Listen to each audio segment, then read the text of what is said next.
이제 세 번째 마지막 시간, 무엇을 스스로 조심할 것인가?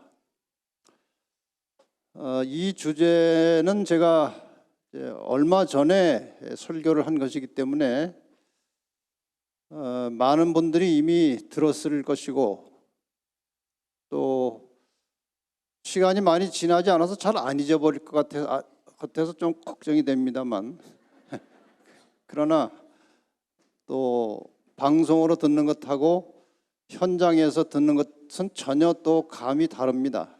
그러니까 다시 한번 이 말씀을 가지고 이 마지막 시대를 위해서 재림 성도들이 어떻게 조심하며 준비해야 될지에 대해서 몇 가지 정리해서 말씀을 드리겠습니다. 인간이 범죄한 후에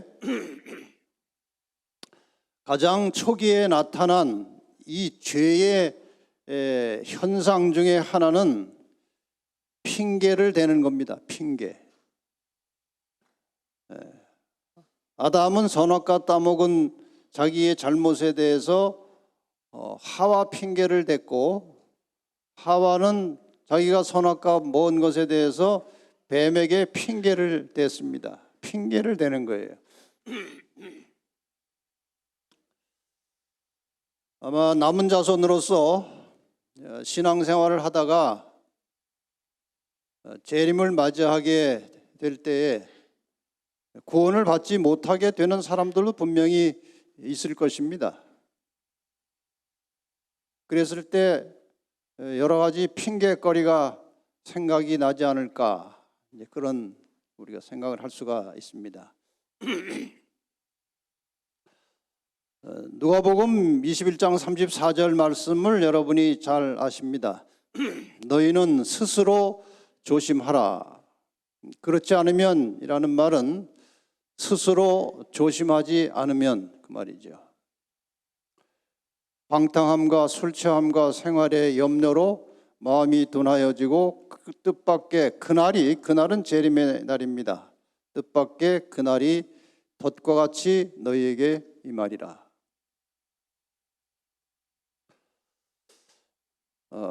이 스스로 조심하라고 하는 말은 각자 알아서 잘해라 그겁니다. 우리의 신앙과 구원이라고 하는 것은 전적으로 하나님과 나 사이의 개인적인 관계 속에서 이루어지는 것입니다. 아마도 예수님 재림하실 때에 나름대로 열심히 신앙을 했는데 뭐 하다가 실패하기도 하고, 그래서 아마 이 재림의 날에 준비가 되지 않았을 경우에 많은 사람들이 핑계거리가 있을 것입니다. 남편 때문에 이렇게 됐습니다. 제 아내가 그냥 하도 고집이 세가지고 제가 맨날 싸우다가 그냥 이렇게 이 모양이 됐습니다. 애들 때문에 이렇게 됐습니다. 저는 교회 열심히 가는데 목사님 설교가 도무지 감동이 안 돼가지고 내 신앙이 자라질 않아가지고 이렇게 됐습니다. 교회 아무개 집사 때문에 내가 진짜 억울하게 이렇게 당해가지고 그냥 신경 쓰다 보니까 이 모양이 됐습니다. 그런 핑계가 통합니까? 하나님께서, 예수님께서 그 핑계가 참 그럴만하네, 다시 심판을 다시 해야 되겠네, 그럽니까? 아니에요. 자기의 운명은 자신이 스스로 선택해서 결정하는 것입니다. 핑계 댈 수 없어요. 그래서 스스로 조심하라는 거예요. 사탄의 본업은 미혹하는 자라고 했습니다. 미혹이라고 하는 것은 올바른 길을 알면서도 다른 길을, 잘못된 길을 가르쳐서 멸망으로 끌어가는 것을 미혹이라고 합니다. 미혹. 사탄의 본업이 미혹입니다. 그런데 여기 미혹하는 방법이 세 가지가 나와 있어요. 방탕함. 우리가 재림교인들이 방탕하지 않죠. 그런데 이것은 단지 세상적인 방탕이 아니라 그렇게 타락하고 방탕한 것은 아니지만 세속화되어 가는 것도 일종의 방탕입니다. 그 다음에 술 취함이라는 말이 나옵니다. 취했다. 취함은 제정신이 아닙니다. 그런데 이 교회 안에 종종 이설에 취하는 사람들이 있어요. 이설에 취하면 제정신이 아니에요. 그 다음에 생활의 염려. 이건 누구나 다 가지고 있는 일반적인 문제입니다. 재물의 문제입니다. 자, 지금 우리 교회 역사를 통해서 보면 이설에 빠져서 교회를 떠난 사람들이 부지기수로 많습니다.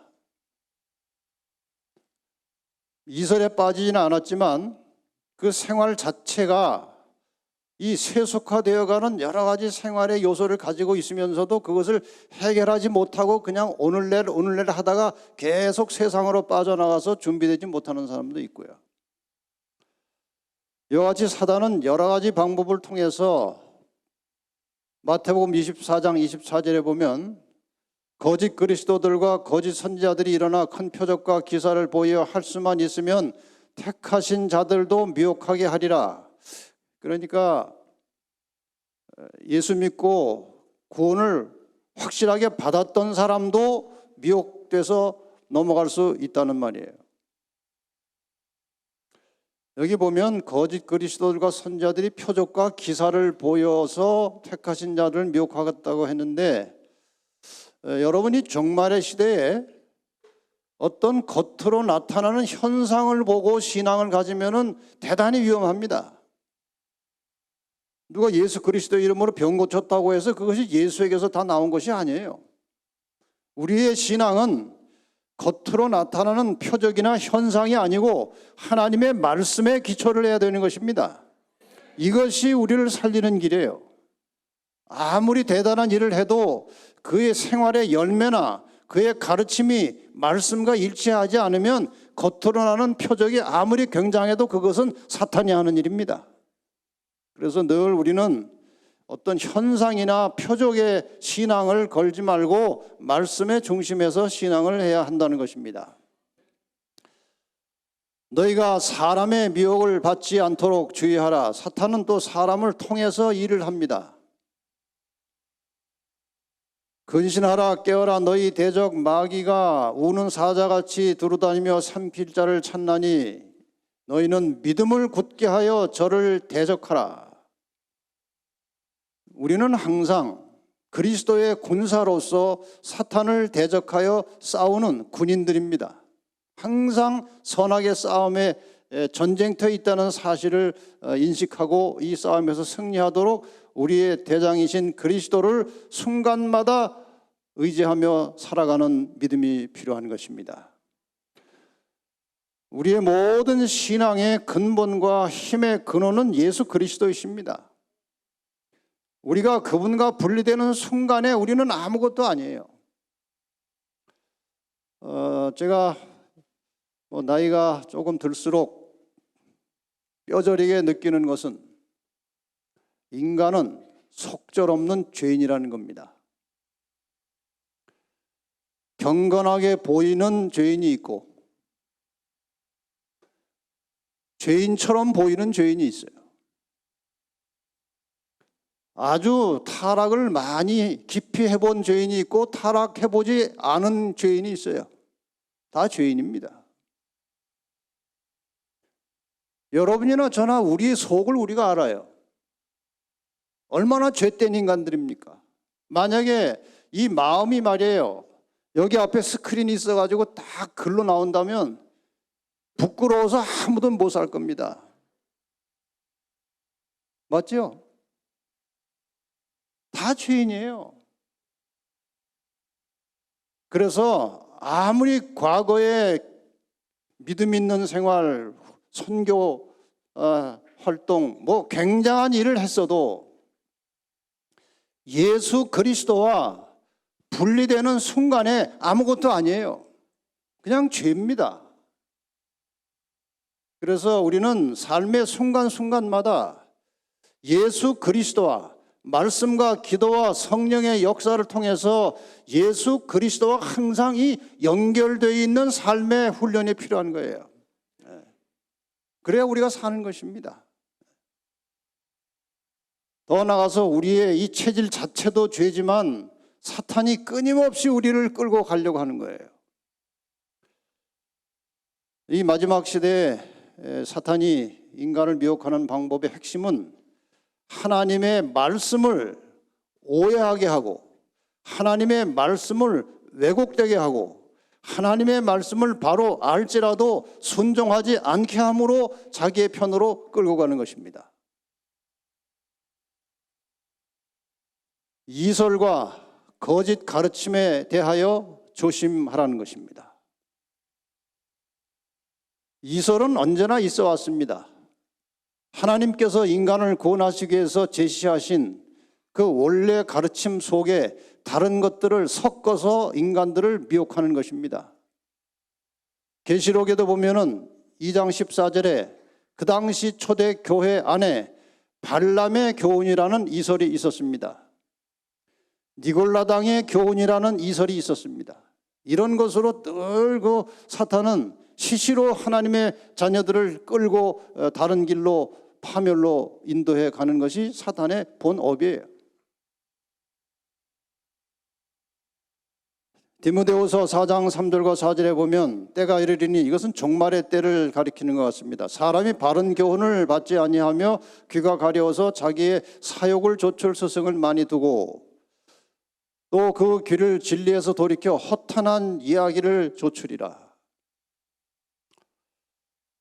요즘 많은 사람들이 이 진지하고 진실한 말씀 중심의 설교보다는 자기 취향에 맞는 설교를 좋아합니다.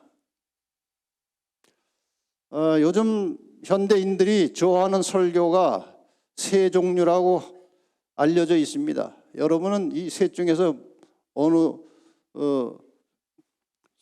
부류인지 한번 잘 생각해 보세요. 아마 여기에는 그런 분이 없을 것 같긴 한데, 첫째,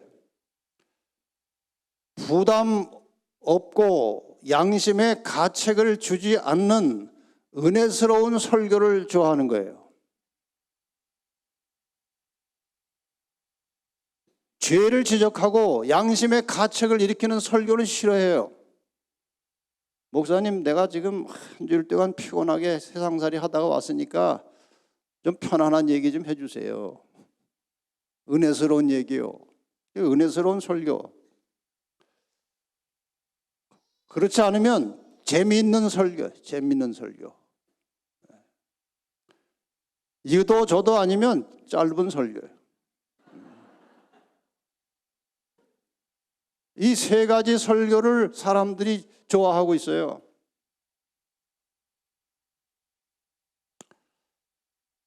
근데 저는 이 세 가지를 다 못합니다.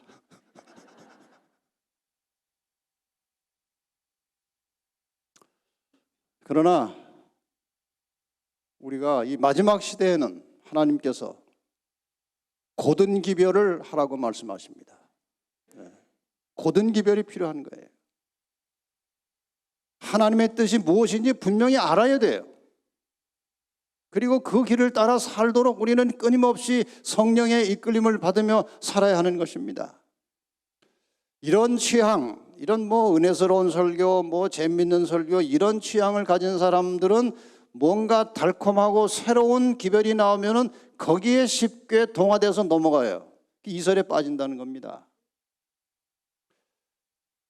우리 재림교회 역사를 통해서도 이설은 만들어져 왔고 유포되어 왔고 교회는 그러한 일을 통해서 상당한 피해와 손실을 받았습니다. 여기에 이런 말씀이 있습니다. 아래 뽑은 기별 2권에 독창적인 이론들을 내세우고 싶어하는 사람들은 내용을 이상스럽고 새로운 각도에서 교묘하게 묘사하며 이 교묘하게 이 진리를 설명하는 것을 허탄한 이야기라고 할 수 있어요. 깊이 생각하는 일이 없이 일부 전진하여 불안정한 이론들을 만들어 마치 귀중한 교리처럼 엮어놓아서 생사의 문제처럼 심각하게 내세운다. 아주 교묘한 말을 해서 이거를 모르면 말이야 구원을 못 받는 것처럼 얘기하는 거예요. 하나님께서 지정하신 기관에서 분리될 수 있으며 그 자신의 독자적 노선과 가정된 지혜를 따라 일하면서도 성공하리라고 생각하는 것은 원수의 기만이다. 비록 그가 하나님의 사업을 하고 있다고 스스로 아첨할지라도 종국에는 번영하지 못할 것이다. 많은 이설들이 지금 일어났습니다마는 지금은 다 사라지고 힘이 없어지고 엉뚱한 길로 가버렸습니다. 성공하지 못합니다. 이 남은 교회에서 벗어나서 무엇인가 하려고 하는 것은 결코 성공하지 못하는 것입니다. 종말의 시대에는 진리에 충실하지 않은 많은 사람들이 이러한 이설에 미혹돼서 흔들림을 당하다가 결국 교회를 떠나게 될 것입니다. 그동안 한국에서 일어난 여러 이설들, 제가 들은 것, 또 다른 사람이 저에게 알려준 것 종합해 보니까 이런 이설들이 지나갔어요. 시기파. 이건 남을 시기하는 시기파가 아니고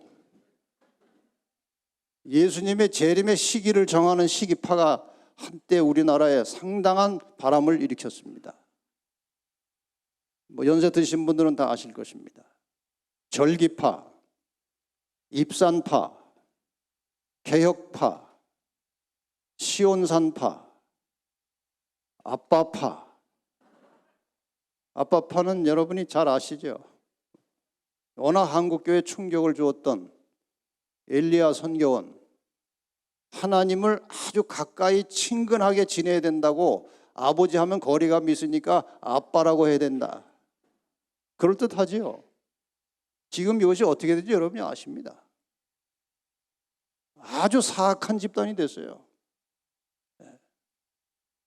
완전주의.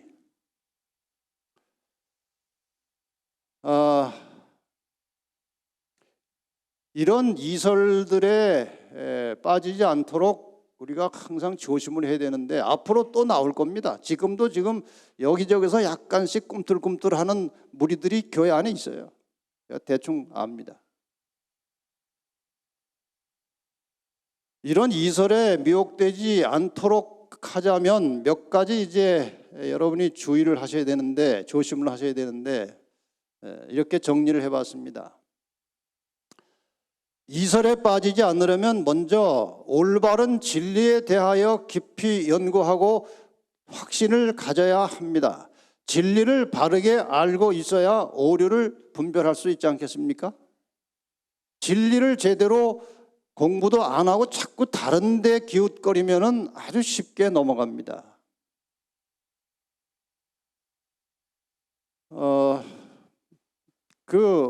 미국 달러의 위조 화폐가 많이 나옵니다. 달러가 이제 워낙 기축통하고 중요하니까 그게 미국 달러의 위조 화폐가 많이 나오는데 그 위조를 가려내는 사람들을 훈련시키는 방법 여러분이 들으셨을 겁니다. 위조화폐를 가려내는 방법을 훈련시킬 때 진폐, 진짜 달러 화폐만 계속 만지게 하는 거예요. 오랜 세월 진짜 달러 화폐만 만지는 거예요. 손이 진짜 달러 화폐에만 익숙해져 있어요. 그 손에 다른 위폐가 들어오면 즉시로 알아차린다는 거예요. 그러니까 올바른 진리의 말씀을 깊이 바르게 연구하면은 오류가 들어올 때 감이 오는 것입니다. 분별할 수 있어요. 그런데 제가 상당히 이제 몇 번 놀란 것이 있는데 재림교회 진리를 전혀 모르는 사람들 중에 여러 방송을 듣다가 재림교회 안에서도 약간 이설들이 있어요. 그런 것 저런 것 다 듣다가 마침내 저희 교리와 저희 진리와 연결돼서 찾아오는 사람들이 있어요. 그런 사람들이 어떻게 여기까지 왔냐고 그러니까요. 들어보니까 약간 이상하더라는 거예요. 이거 들어보니까 약간 이상하더래요. 그래가지고 마침내 오는 분들이 있어요. 그러니까 정말 사람이 그 마음의 중심 속에 하나님의 올바른 진리를 찾고 진리대로 살고자 하는 이 정직한 양심을 가지고 하나님께 매어 달리면 하나님께서 아직 다른 진리를 모른다 할지라도 오류를 분별할 수 있는 지혜를 주시는 거예요. 그래서 우리 마음 중심에 항상 이 하나님의 진리의 말씀을 배우고 따라서 순종하는 그런 믿음을 가지고 살 때에 하나님께서 바른 길로 인도하십니다. 그 다음에 어떤 사람들의 설교나 강의 중에 공개적으로 이 본 교회나 목회자나 지도자들을 비평하고 비난하는 사람이나 무리들이 있다면 경계해야 됩니다. 물론 교회 지도자들에게 목회자들에게 문제와 결함 있을 수 있습니다. 말씀드렸던 대로. 그런 것은 개별적으로 가서 조언을 하고 물어보고 충고할 일이지 이것을 공개적으로 사람들 앞에서 교회와 목회자와 지도자들을 비난하는 것은 그 자체가 잘못된 것입니다. 그건 하나님의 뜻이 아니에요. 교회를 허무는 것입니다. 그래서 공개적으로 혹은 설교 중에 또 여러 그룹이 모여 앉아 있는 자리에서 이 교회를 비난하고 비평하는 것은 이미 다른 길로 들어선 것입니다. 그래서 여러분이 최근에 이제 인터넷을 통해서 유튜브 방송을 통해서 강의와 설교를 많이 들으시는데 이거 상당히 조심해야 됩니다. 그래서 이 다른 인터넷 방송이나 그 유튜브에서 설교 강의 들을 때 그냥 아무거나 돌려서 듣지 마시고 혹시 그럴듯한 제목이나 내용이 있어서 들으시려면 기도를 하고 들으세요. 하나님, 제가 이 기별을 들으려고 하는데 분별력을 주셔서 잘못된 것을 깨닫게 해주세요. 기도를 하고 들으세요. 저희 교회 이제 초창기에 장로교회 다니던 한 분이 이렇게 저렇게 기별을 듣다가 이제 저희 교회의 진리를 올바르다고 생각하고 이제 아들 둘하고 셋이 교회를 출석했어요. 셋이 아주 열심히 교회 잘 나왔어요. 뭐 올겐 반주도 한다 그래서 올겐 반주도 하고 뭐 그렇게 했어요.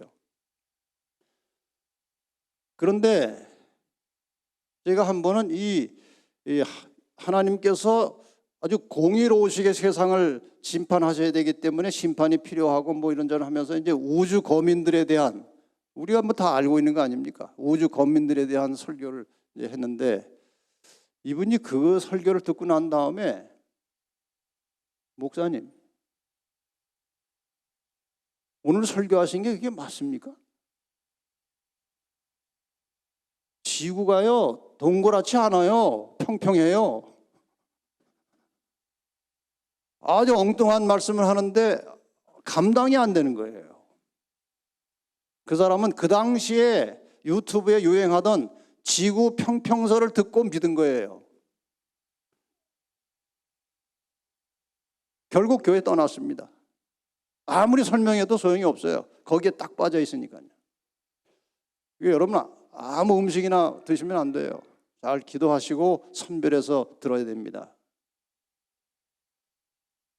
그리고 다른 설교나 강의를 듣다가 지금까지 내가 재림교회 안에서 배운 그 말씀과 그 진리와 좀 다르게 뭔가 의심나는 부분이 있으면 혼자 그것을 품고 고민하면 안 됩니다. 즉시로 목회자에게 연락해서 그 문제를 가지고 서로 토의하고 답을 얻어서 해결을 하셔야 돼요. 어떤 교인들은 그 방송 듣다가 이거 좀 새롭다. 이거 참 신기하다. 이런 생각이 들면 그것을 가만히 듣고 있다가 조곤조곤 옆에 다른 교인들한테도 또 전하는 사람이 있어요. 그 독서를 전하는 거예요. 그렇게 하시면 안 되고 재림교회 안에서 배웠던 교리나 진리와 다른 무엇인가가 나왔는데 좀 생각해 봐야 될 정도면 목회자하고 상의를 하셔서 해결을 하시고 넘어가세요. 그 붙들고 앓고 있으면 안 됩니다. 종종 본인이 어떤 계시나 꿈을 통해서 하나님께로부터 새로운 빛을 받았다고 하는 사람이 있으면 경계의 대상입니다. 자기가 새 빛을 받았다는 거예요. 지금 재림교회는요, 이 성경과 예언의 신을 통해서 풍성한 빛을 가지고 있어요. 더 이상 무슨 빛이 필요하겠습니까? 그러니까 개별적으로 무슨 새로운 빛 받았다는 사람이 있으면 경계해야 되는 겁니다. 그 다음에 이 교회 공식적인 예배나 집회 외에 개인이 어떤 그룹을 만들어서 지속적으로 은밀하게 개별적인 집회를 하고 있다면 조심해야 됩니다.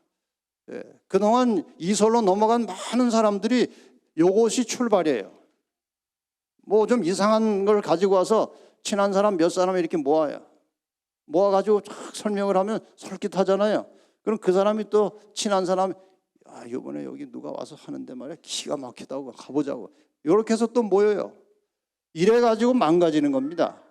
그래서 이 교회의 공식적인 예배나 집회 말고 개인이 사사롭게 어떤 그룹에서 자꾸 말을 퍼뜨려서 하면은 여러분 그런 데 가시면 안 됩니다. 이설에 빠지지 않으려면 이런 조심을 하셔야 돼요.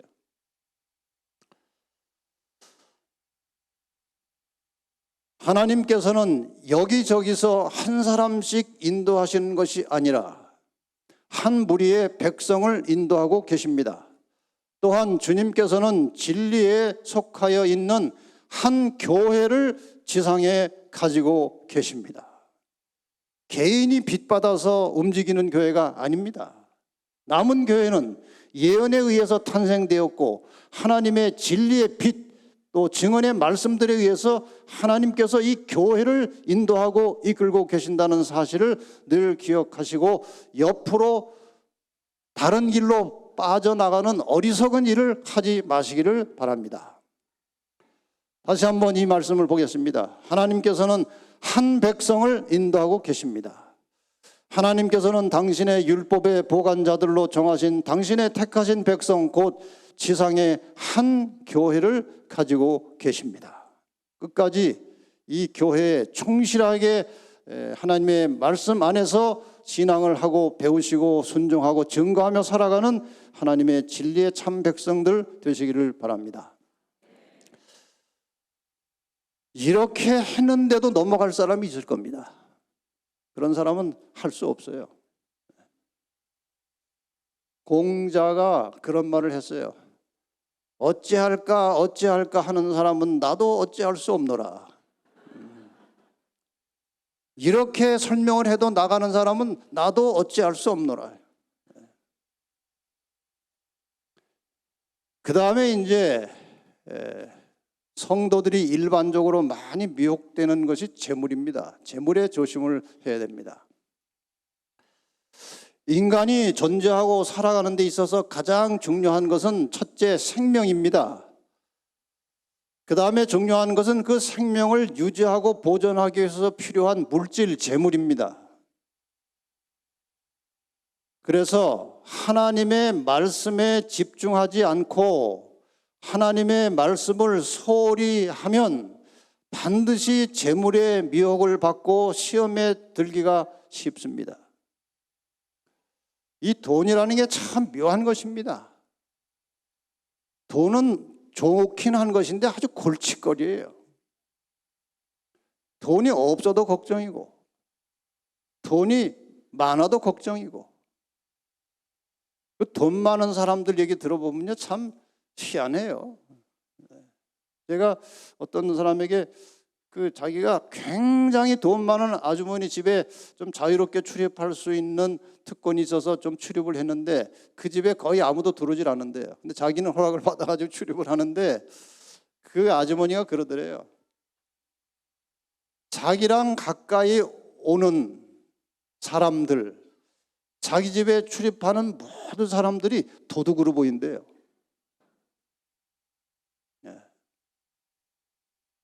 돈 많아도 그런 문제가 생기는 모양이에요. 돈을 벌어서 또 쓰는 것도 사치와 향락에 써버리는 문제, 돈 벌기 위해서 거짓말하고 사기하는 문제. 그래서 여기 주님께서 이렇게 말씀하십니다. 한 사람이 두 주인을 섬기지 못할 것이니 혹 이를 미워하며 저를 사랑하거나 혹 이를 중히 여기며 저를 경히 여김이라. 너희가 하나님과 재물을 겸하여 섬기지 못하느니라. 여러분, 이 말씀을 잘 깊이 생각하시길 바랍니다. 나는 돈도 잘 벌고 하나님도 잘 믿겠다. 그 꿈은 야무지지만 실현은 안 되는 겁니다. 두 개를 할 수 없어요. 우리의 모든 재물은 먼저 그의 나라와 의를 구하고 하나님께 충성을 다하고 자기의 일상생활에 성실하게 살 때 얻어지는 열매가, 결과가 재물이에요. 재물 자체에 목적을 두면 반드시 빗나가게 되어 있는 것입니다. 그래서 말세에 수많은 사람들이 돈 때문에 구원을 잃어버리게 될 것입니다. 여기 디모데전서 6장 10절에 좋은 말씀 여러분이 아십니다. 돈을 사랑함이, 이게 돈 자체가 나쁘다는 건 아니죠. 돈이 있어야 이런 집회도 하고 도시락도 공짜로 나눠주고 돈이 있어야 됩니다. 자체가 나쁜 거 아니에요. 그런데 돈을 사랑함이 일만하게 뿌리가 되나니 이것을, 돈을 사모하는 자들이 미혹을 받아 믿음에서 떠나 많은 근심으로써 자기를 찔러도다. 너희 금과 은은 녹이 슬었으니 이 녹이 너희에게 증거가 되며 불같이 너희 살을 먹으리라. 너희가 말세에 재물을 쌓았도다. 지금 우리가 이 코로나를 경험하면서 이 경제에 대한 문제가 점점 심각해져 가고 있음을 우리가 피부로 느끼고 살고 있습니다.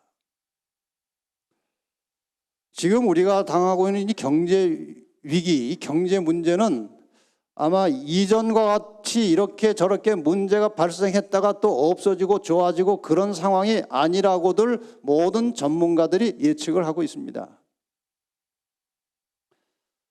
지금 코로나 때문에 이 지구상에 수많은 문제들이 발생을 했죠. 경제 문제, 종교 문제, 정치 문제, 환경의 문제, 인간 관계의 문제, 이념과 사상의 문제, 교육 문제, 도덕성의 문제, 이 많은 문제들이 지금 새롭게 떠오르고 있습니다. 이전과는 다른, 차원이 다른 상태로 이 문제들이 지금 인간 사회를 위협하고 있습니다. 이 중에 제일 피부로 와닿는 심각한 문제는 경제 문제입니다. 이미 잠깐 말씀드렸지만 지금 이 코로나 이후로 빈곤층이 급속하게 증가하고 있습니다. 그래서 이들을 이제 생존시켜야 되니까 국가에서 보조금을 줍니다. 여러분, 기본소득제라는 말은 좋은데 결국 국민들이 다 그 국가에 종속되는 단계로 가는 거예요. 기후 문제와 식량 문제를 아주 심각한 문제로 지금 대두시키는 것도 목적이 다 있는 것입니다. 제가 지금 일일이 다 설명드릴 수는 없고요. 더 나아가서 이 경제와 직결되어 있는 현재가 우리 사용하고 있는 화폐 제도가 잠깐 첫날 말씀드린 대로 디지털 화폐로 전환을 해버리면 이 세상이 이 돈 가지고 어떻게 해야 될지 정말 어지럽고 혼란스러운 세상이 돼가고 있는 거예요. 이 모든 것들을 그 최고 슈퍼 파워들이 다 조종을 하고 있어요. 어떤 사람들이 이거 음모론이라 그러는데요. 사탄 자체가 음모론자예요.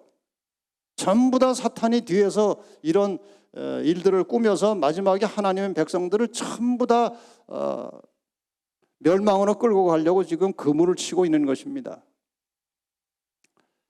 여기 이 말씀을 좀 보십시다. 그들은 세상과 세상이 주는 이득과 부산물을 사랑한다. 그러므로 전적인 변화가 없다면 그들은 세상과 함께 멸망할 것이다.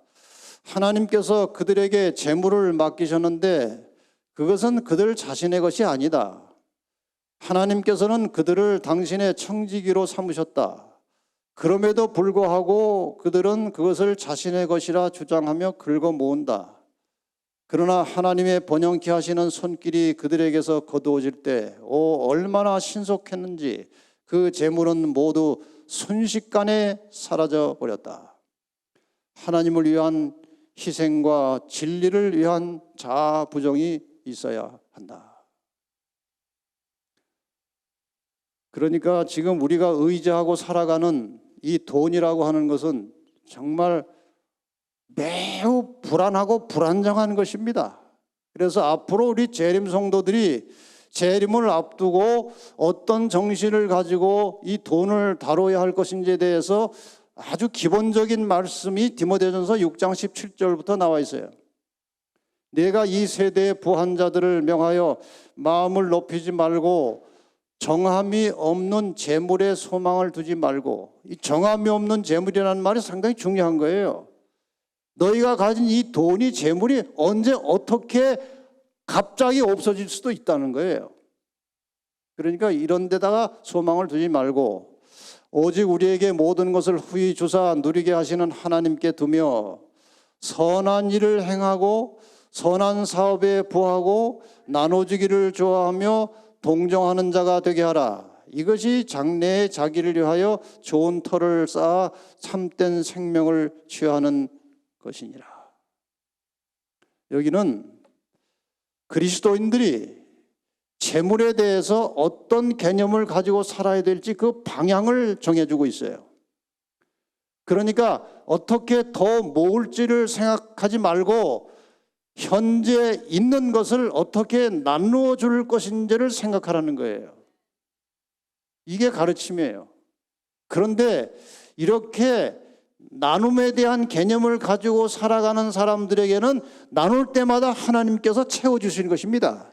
이것이 그리스도인의 경제 원리예요. 가지고 있는 재물을 항상 남에게 베풀고 나누고 하나님께 드리는 그런 일에 사용하는 사람은 하나님께서 그 재물이 낭비되거나 갑자기 없어지도록 방치하지 않으시고 우리의 재물을 하나님이 지켜주십니다. 방향이 정해져 있어야 돼요. 내가 나를 위해서 이기적으로 쓰는 그런 목적이 아니고 언제나 하나님의 영광을 위하여 다른 사람의 유익과 행복을 위하여 내가 내 가진 것을 어떻게 나누고 쓸 것인가를 위해서 기도하면 하나님께서 길을 보여주시는 것입니다. 그런 사람들의 재물은 하나님을 위해서 사용될 것이기 때문에 하나님께서 지켜주신다는 거예요. 환난의 때에는 집과 땅이 성도들에게 아무 소용이 없을 것인데 그것은 그때 그들이 분노한 폭도들에게 쫓겨다녀야 할 것이기 때문이다. 그리고 그때는 그들의 재산을 현대 진리를 전하는 사업의 전진을 위하여 쓸 수 없을 것이다.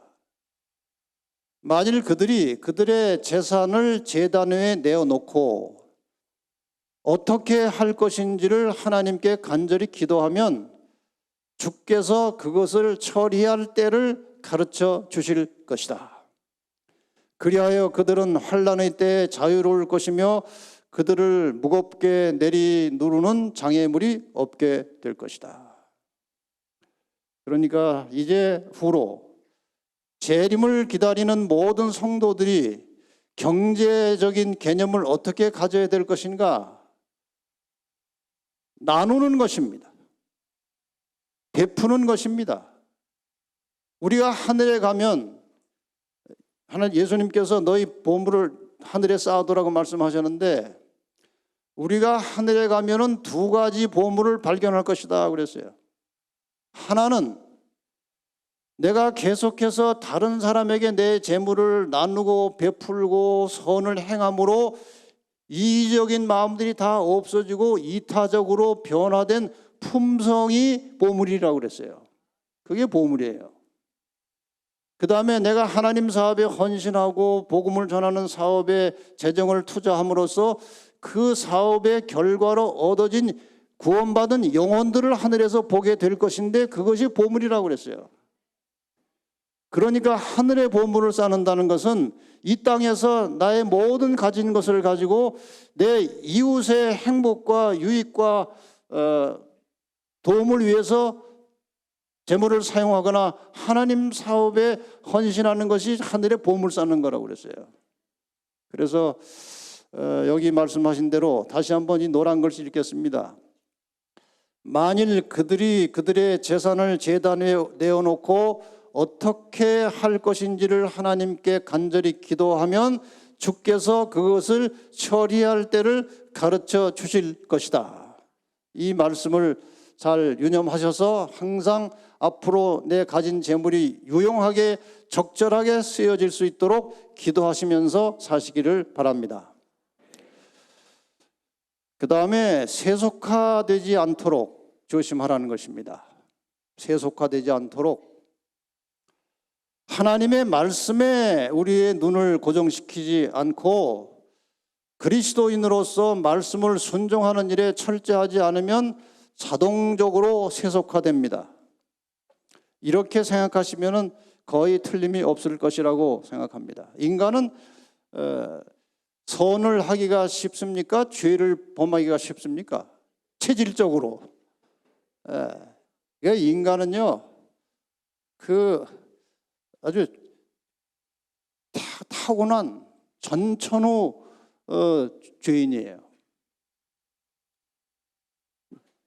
그 나쁜 것은 안 가르쳐줘도 기가 막히게 잘해, 애들도. 그 속성이 그런 거예요. 예를 들면 이것입니다. 물이 이렇게 흘러가고 있어요. 이 흘러가는 물을 거슬려서 헤엄을 친다고 가정을 해보세요. 그럼 물이 10이라는 힘으로 내려오고 있으면 10 이상의 힘을 들여야 올라가는 거예요. 발버둥을 쳐서 10을 힘을 쓰고 있으면 그냥 머물러 있어요. 10 이상을 해야 올라가고 힘을 안 쓰고 가만히 있으면 밑으로 떠내려갑니다. 이것이 죄인이 하나님의 말씀에 순종하고 살아가는 그 원리를 설명하는 거예요. 그냥 우리가 아이고 내가 천성이 착하니까 하고 가만히 있으면 그냥 흘러가서 세속화되게 돼 있어요. 이것을 이기려면 내 죄된 습성과 내 죄된 성향보다 훨씬 강력한 성령의 능력을 빌려서 거꾸로 올라가야 되는 겁니다. 이것을 안 하면 내가 세속화되려고 노력 안 해도 세속화돼요. 이것이 오늘 우리가 살고 있는 이 세상의 현실입니다. 이 세상에 있는 것들을 사랑치 말라. 누구든지 세상을 사랑하면 아버지의 사랑이 그 속에 있지 아니하니 이는 세상에 있는 모든 것이 육신의 정욕과 안목의 정욕과 이생의 자랑이니 다 아버지께로 쫓아온 것이 아니요 세상으로 쫓아온 것이니라. 우리가 이 세속화의 문제에 있어서 가장 중요한 것이 무엇인가 하면은 이 세상을 사랑하고 세속화로 기울어지면 하나님의 말씀이 이 속에 잘 들어오지 않는다는 거예요. 이게 세속화의 상당히 심각한 문제입니다. 홍수전 세계의 멸망을 불러들인 죄들은 오늘날에도 존재한다. 하나님을 두려워하는 생각이 사람들의 마음에서 사라지고 그분의 율법은 무관심과 멸시를 받고 있다. 지금 이 세대는 노아 시대만큼이나 크게 세속화되었다. 그러니까 노아 시대의 세속화가 극도에 달했기 때문에 심판이 온 것입니다. 지금 이 시대의 세속화가 노아의 때와 거의 같다. 더 심하다. 그러면 세상은 이제 끝난 것입니다. 요즘 이 시대에 그리스도인을 세속화시키는 여러 가지 요소들이 있습니다. 제가 이것들을 곰곰이 정리하고 생각을 해봤어요. 지금 우리 그리스도인이 살아가는 이 생활 주변에 어떤 것들이 우리를 세속으로 끌고 가고 있는가. 여기 그림은 한 장에 제가 표현했지만요, 요거 생각하는데 1시간 더 걸렸어요. 자, 잘 보세요. 아주 단순하게 아는 것이지만 이렇게 정리를 해본 것입니다. 텔레비전, 컴퓨터, 스마트폰, 각종 잡지들, 인문학 서적들, 우리가 다 여기 접촉하고 살고 있어요. 그런데 이것이 종종 필요하긴 하지만 이것을 자칫 잘못 사용하면 이것이 우리를 병들게 하고 세속화시킨 것들이에요. 텔레비전 방송국에서 그 사극 같은 것을 이렇게 PD처럼 하고 이 사극 분야에 굉장한 비중을 가지고 3개 공중파 방송을 다 두루 다니면서 한 20년 정도 일하던 사람이 있었어요. 여자분인데. 근데 그 불교 다니다가 장로교 다니다가 어떻게 진리바다에 들어와서 저희 설교를 여러 달을 듣고 자기 발로 대구에 있는 어떤 교회를 찾아가서 재림교인이 된 사람이에요.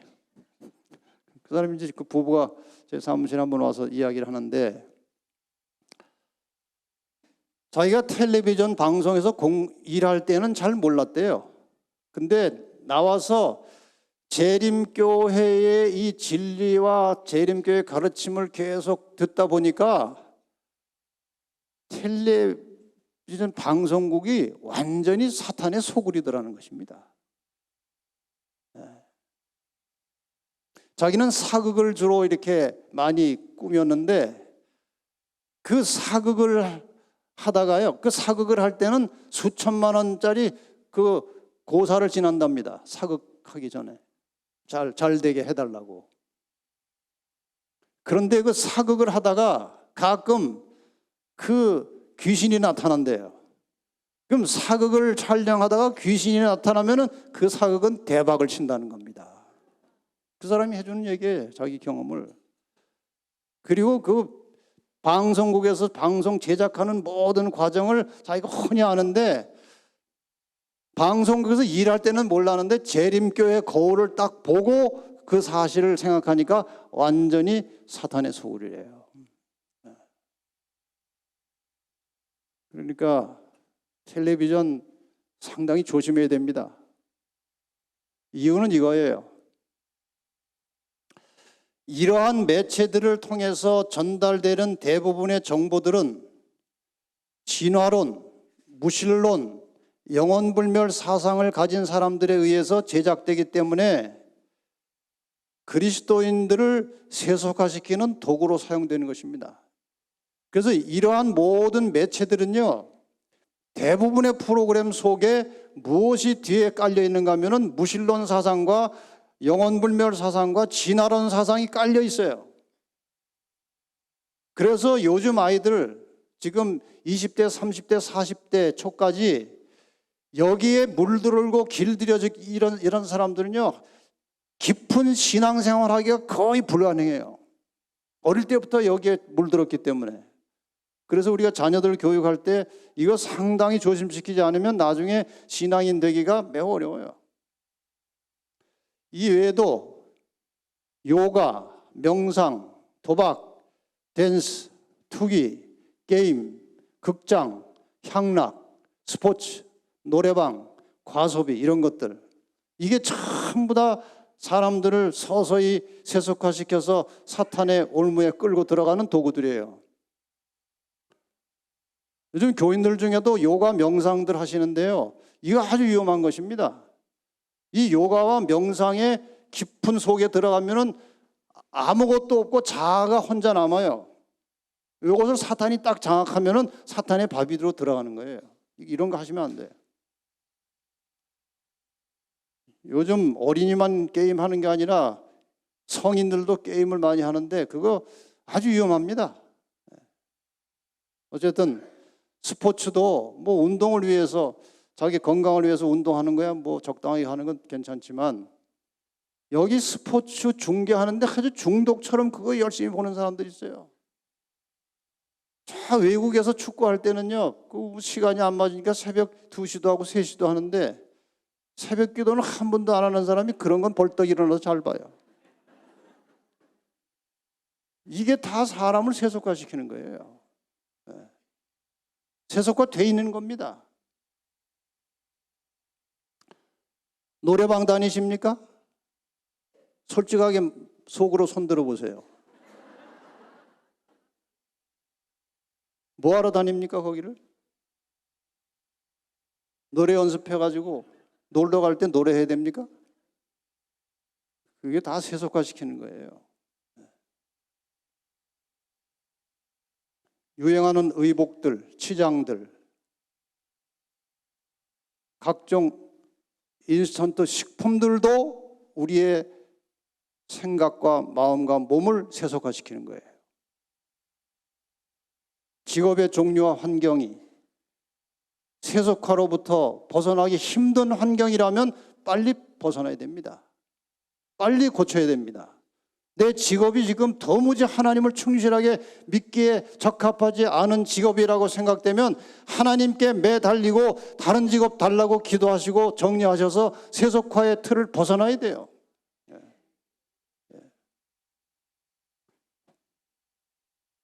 음악 마찬가지예요. 이 음악을 통해서 사탄이 지금 교회를 많이 망가뜨리고 있어요. 건전한 찬미가 이외에 많은 교회에서 불려지는 음악들 속에 다른 영이 역사할 수 있다는 사실을 우리는 깨닫고 있어야 됩니다. 이렇게 해서 세속화된 마음 속에 어떤 문제가 생기느냐? 그대의 세속화된 마음은 들어올 길을 찾고 계시는 예수님의 문 두드리는 소리에 그대의 굳은 마음의 문을 활짝 열지 못하게 한다.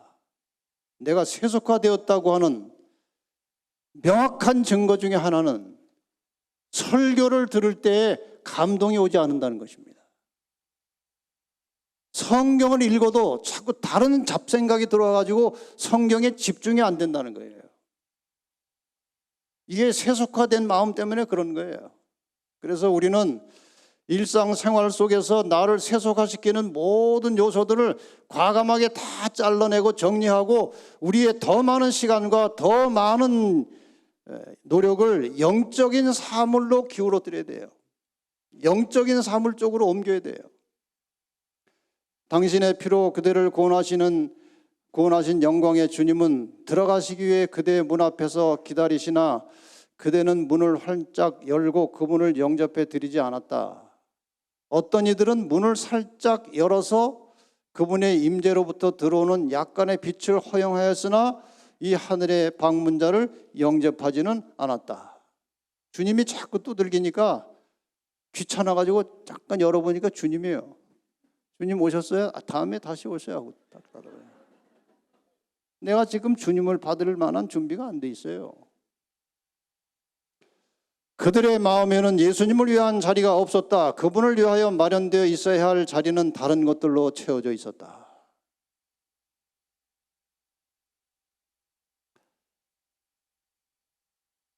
이 세대를 본받지 말고 마음을 새롭게 하여 변화를 받아 하나님의 선하시고 기뻐하시고 온전하신 뜻이 무엇인지 분별하도록 하라. 우리가 이렇게 세속화되지 않을 수 있는 가장 근본적이고 기초적인 방법은 성령의 지도를 받으며 사는 것입니다. 오늘 성령 충만을 위한 이 새벽 기도회 등등 경험들을 제가 들으면서 많은 감동을 받았습니다. 그게 답이에요. 우리가 매일의 생활 속에서 매일의 아침마다 성령의 침례를 받고 하루를 출발하는 것입니다.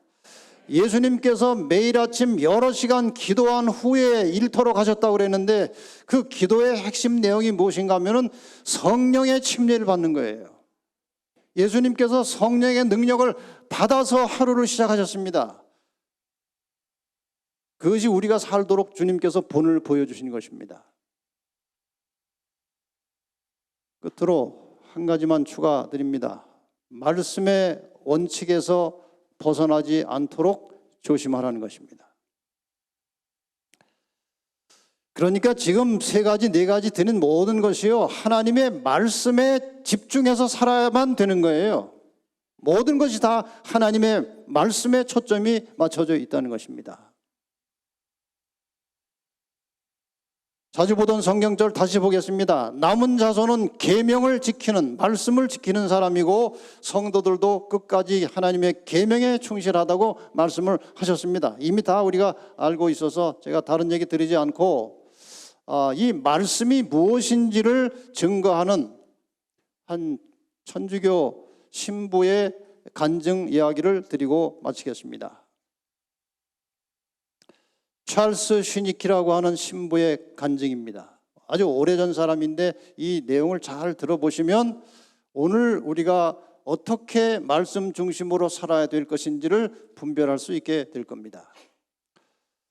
나는 1809년 캐나다에서 태어나 로마 카톨릭 교회에서 세례를 받았고 1833년 사제로 임명되었다. 나는 25년간 사제로 일했으며 로마 교회를 사랑했고 교회를 위해서라면 내 피의 마지막 한 방울이라도 흘릴 수 있었으며 교회의 권세와 위엄을 미국 및 전 세계에 확장시키는 일을 위해서라면 수천 번이라도 목숨을 내놓을 각오가 되어 있었다. 아주 충직하고 충실한 사제였습니다. 나의 가장 큰 야심은 개신교도들을 개종시켜서 가톨릭 교회로 인도하는 것이었는데 이는 로마 교회 밖에서는 구원이 없다고 배웠고 또 그렇게 설교했기에 구원받지 못한 수많은 개신교도들을 생각하면 마음이 아팠기 때문이었다. 이게 이 사람의 정직한 마음이었어요. 그러나 성경을 읽을 때마다 로마 교회는 하나님의 말씀의 가르침을 따르는 것이 아니라 사람의 전통을 따르는 것을 보지 못하느냐라는 음성이 들리는 듯 했으며 나를 괴롭히던 그 음성은 천둥 같은 힘으로 반복되었다. 아주 충실하게 정직하게 사제직에 일하고 있는데 이 소리가 자꾸 들리는 것입니다.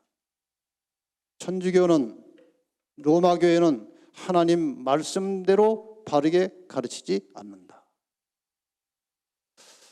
이러던 중에 1851년 수만 명의 프랑스계 캐나다인들과 함께 미국 일리노이로 건너가서, 그러니까 프랑스에서 이 사람이 일을 하고 있었는데 많은 그 캐나다에 사는 프랑스계 사람들을 데리고 미국으로 건너가서 큰 돈을 벌었고 식민지를 개척해서 큰 돈을 벌었고 그 번 돈으로 성경을 대량으로 구입해서 모든 가정마다 그 수만 가정에 무료로 성경을 배포했어요. 그랬더니 주교가 굉장히 분노한 것입니다. 아니, 사제가 교인들 집에 성경 무료로 나눠주는데 왜 화를 냅니까? 성경을 자유롭게 보는 것은 천주교에서 아주 싫어하는 거예요. 그래서 화가 난 겁니다. 새로 부임한 시카고 주교가 슈니키의 신앙이 개신교인들과 비슷하다는 소문이 있으니 그렇지 않다는 것을 서면으로 보고하도록 요청했습니다. 이 사제의 신앙이 의심을 받기 시작했어요. 다른 그 주교들에게. 주교는 이제 큰 지역의 책임자예요. 그래서 이 사람이 이제 평화의 서신이라는 제목으로 이제 서면 보고를 했습니다. 주교님, 일리노이 식민지의 우리 프랑스계 캐나다인들은 거룩한 사도적 로마 가톨릭 교회 안에서 살아가기를 원하며 가톨릭 교회 밖에서는 어떤 구원도 없다는 것을 믿습니다. 이것을 증명하기 위해서 우리는 그리스도의 복음에서 발견되는 하나님의 말씀에 따라서 주교님의 권위에 복종할 것을 서약합니다. 문제가 좀 있습니까, 여기? 이 말이 중요한 거예요.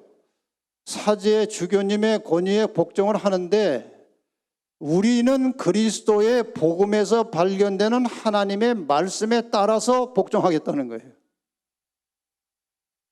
처음에 주교는 이 보고를 만족했으나 이 사람이 보고서를 보고 그저 끝에 주교님의 권위에 복종하겠다고 서약하니까 오케이 했는데 이것을 다른 주교들에게 나눠줘 보니까 반응이 전혀 달랐습니다. 그가 다른 주교들에게 이 서신을 보여줬을 때 다른 주교들은 한결같이 이렇게 말했다.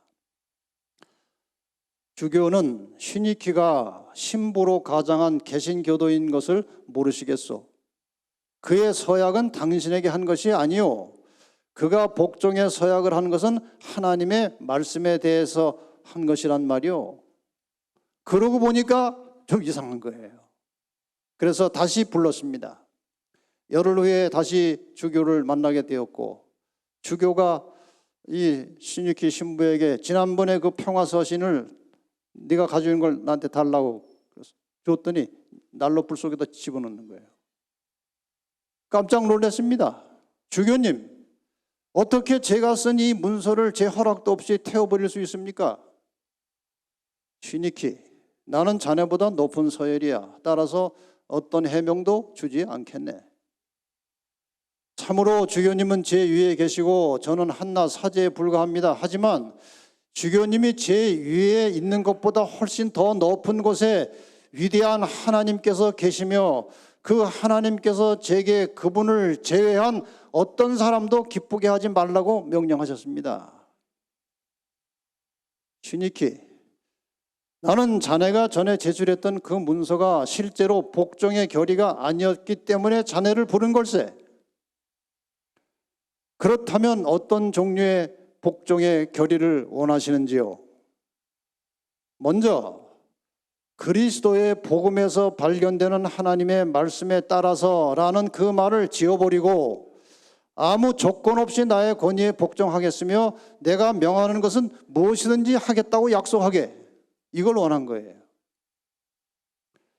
나는 벌떡 일어서서 말했다. 주교님, 방금 제게 말씀하신 것은 복종이 아니라 숭배 서약입니다. 따라서 저는 그것을 거부합니다. 그렇다면 자네는 더 이상 카톨릭 사제가 아닐세 하고 파면당했습니다. 슈니키는 호텔 방으로 돌아와서 좌절하며 탄식하며 기도했습니다. 그가 기도하면서 성경을 펼쳤을 때 고린도전서 7장 23절의 말씀이 나타났습니다. 너희는 값을 치르고 산 것이니 사람들의 종이 되지 말라. 예수님께서 나를 값주고 사셨다면 그는 나를 구원하신 것이다. 나는 구원받은 것이다. 예수님이 나의 하나님이시다. 그렇다면 나는 완전하게 구원받은 것이다. 나는 예수님의 피로 구원받았다. 마리아에 의해서 구원받은 것이 아니다. 연옥도 고행도 고의 성사에 의해서도 아니다. 나는 예수님 한 분에 의해서만 구원받은 것이다. 하고 이제 확실한 구원의 신념을 갖게 되었습니다. 높은 탑이 땅바닥으로 무너져 내리듯 내 마음속에서 로마의 모든 거짓 교리들이 무너져 내렸다. 오 사랑하는 예수님, 예수님께서 저를 구원하셨습니다. 하나님의 선물이신 예수님, 저는 주님을 받아들입니다. 저를 정결케 해주시고 나의 길, 나의 빛, 나의 생명이 되어 주십시오. 나는 내 입술로 복음을 고백했고 예수님 외에는 그 어떤 것도 전하지 않겠다고 다짐했다. 그리고 교회로 돌아왔다. 전 교인들에게 내가 받은 구원의 선물을 소개했다. 이 신부는 천여 명의 모든 교인들을 다 한 자리에 모아놓고 이렇게 고백합니다. 이제 저는 여러분 곁을 떠날 것입니다. 저는 로마 가톨릭 교회를 영원히 떠났습니다. 그러나 저는 여러분을 사랑하기 때문에 여러분도 떠나야 한다고 강요하지 않겠습니다. 만일 여러분이 구원을 받기 위해서 그리스도보다 교황을, 예수보다 마리아의 이름에 호소하는 것이 더 낫다고 생각하시면 그 자리에서 일어나 주시기 바랍니다. 너무나 놀랍게도 온 회중이 그 자리에 그대로 앉아 있었고 그들의 흐느낌과 눈물이 온 교회를 채우고 있었다. 슈니키 신부는 다시 물었다. 만약 여러분이 교황보다는 예수 그리스도를 따르는 것이 바른 길이고 마리아보다 예수님께 기도하는 것이 더 낫다고 생각하시면, 그리고 다른 신부의 설교보다 저의 설교를 계속 듣기 원하시면 그 자리에서 일어나 주시기 바랍니다. 그러자 단 한 사람의 예외도 없이 모든 사람이 일어섰으며 눈물로써 내가 그들과 함께 남아있기를 요청했다. 위대하고 말할 수 없는 선물이 그들에게 찾아와 아름답게 빛나고 있었다. 어떤 말로도 그 군중의 기쁨을 설명할 수 없으리라.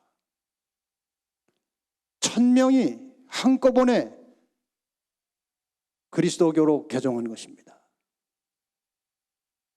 이유가 무엇입니까? 말씀에 목숨을 걸고 충실한 것입니다. 이것이 마지막 시대를 살아가는 재림교인들의 모습이어야 하는 것입니다. 한 성경절을 보고 마십시다. 그때 두 사람이 밭에 있음에 하나는 데려감을 당하고 하나는 버려둠을 당할 것이요, 두 여자가 매를 갈고 있음에 하나는 데려감을 당하고 하나는 버려둠을 당할 것이니라. 여러분, 이 얼마나 두려운 장면입니까? 같은 재림교인으로서 같이 밭을 갈고 있다가 주님 오실 때 한 사람은 데려감을 당하고 한 사람은 버려둠을 당했습니다. 겉모습에 별로 차이가 없었어요. 두 여자가 맷돌을 갈고 있다가 주님 오시는 날 한 사람은 데려감을 당하고 한 사람은 버려둠을 당했습니다. 무엇 때문에 그랬습니까? 말씀이에요. 평상시 늘 조심하면서 하나님의 말씀을 염두에 두고 살아왔던 사람들은 데려감을 당하고, 말씀에 무관심하고 말씀에 소홀히 하고 관심이 없던 사람들은 버려둠을 당하는 것입니다. 오늘 이 시간 호남 앞에 재림성도 여러분들도 십자가의 죽음으로 우리를 용서하시고 구원하신 주님의 은혜에 감사하는 마음으로 목숨이 다하는 날까지 하나님의 말씀에 충실하게 순종하며 살 것을 결심하시기 바랍니다. 아무리 어려운 역경이 있다 할지라도, 어떤 고난과 핍박이 닥쳐온다 할지라도 우리의 생명을 구원하시어 영원한 구원의 선물을 내려주신 하나님께 감사하는 마음을 가지고 날마다 깨어서 스스로 조심하면서 이설에 빠지지 않고 재물에 얽매이지 말고 세속화에 물들지 아니하고 오직 말씀에만 충실하게 살아가다가 주님 오시는 그날 기쁨으로 주님의 재림을 맞이하게 되시기를 간절히 바랍니다. 기도하겠습니다. 하나님 아버지, 호남 앞에 제1회 재림신앙 부흥회 이렇게 충성되고 진실하고 정직한 양심으로 살아가는 주의 백성들을 한자리에 모이게 하시고 말씀을 통해서 다시 한번 우리가 살아가는 이 현실의 위치와 우리가 어떻게 살아야 될지를 말씀으로 깨우쳐 주셔서 하나님 감사합니다. 코로나 이후에 진행되는 세상의 여러 가지 징조로 볼 때 주님께서 오시지 않으면 안 될 때가 되었습니다. 주님께서 일어나셔서 곧 오실 것이라고 믿습니다. 이제 우리 모든 재림 성도들 깨어나게 하시고 세속화되지 말게 하시고 말씀에 충실하게 살게 하시고 변화되는 모습으로 말씀을 다른 사람들에게 증거하게 하시고, 그래서 우리에게 주어진 이 사명을 속히 완수하고 우리의 본향으로 가게 하여 주시옵소서. 이 합회를 지도하시는 합회장님과 임부장님들 하나님께서 성령의 지혜를 주시고 하늘의 권세와 능력과 영성을 입혀주셔서 이 호남 농원의 모든 성도와 교회들을 하나님의 뜻대로 바르게 잘 지도하게 하여 주시고, 모든 성도들이 목회자들과 지도자들과 한 마음이 되어서 성령께서 역사하시는 통로가 되게 하시고 속히 사업을 마치고 우리의 본향으로 가게 하여 주시옵소서. 예수님의 이름으로 간절히 기도하옵나이다. 아멘.